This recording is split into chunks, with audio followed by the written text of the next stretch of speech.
യേശുവേ അങ്ങേക്കാരാധന, ആരാധന അങ്ങേക്കാരാധന,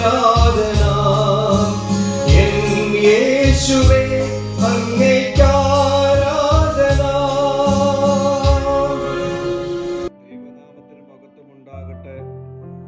ഇന്നത്തെ പ്രഭാത ധ്യാനത്തിനായി 38 സങ്കീർത്തനം 18 വാക്യം. ഞാൻ എൻ്റെ അകത്യത്തെ ഏറ്റുപറയുന്നു, എൻ്റെ പാപത്തെക്കുറിച്ച് ദുഃഖിക്കുന്നു.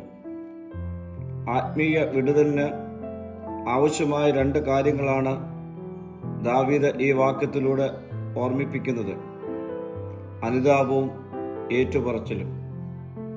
ഞാൻ എൻ്റെ അകത്യം പ്രഖ്യാപിക്കും. ഇത് ദാവീദിൻ്റെ ഏറ്റുപറയുവാനുള്ള ധൈര്യത്തെ കാണിക്കുന്നു.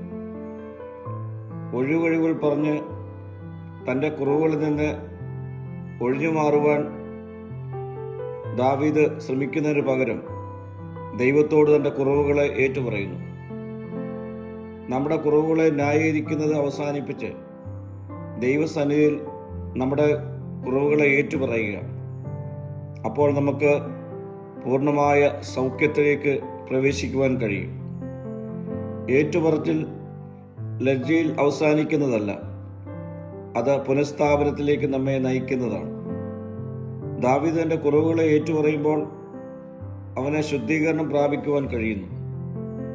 നാം നമ്മുടെ പാപങ്ങളെ ഏറ്റുപറയുമ്പോൾ ദൈവം വിശ്വസ്തനും നീതിമാനുമാകിയാൽ നമ്മുടെ പാപങ്ങളെ ക്ഷമിക്കുകയും എല്ലാ അനീതിയിൽ നിന്നും നമ്മെ ശുദ്ധീകരിക്കുകയും ചെയ്യുന്നു. പ്രാർത്ഥിക്കാം. എൻ്റെ കുറവുകളെ ഏറ്റുപറയുവാനും താഴ്മതയോടെ അനുദപിക്കുവാനുമുള്ള കൃപ എനിക്ക് നൽകണമേ. മഹത്വം നീ എടുക്കണം. യേശുവിൻ്റെ നാമത്തിൽ തന്നെ. ആമീൻ.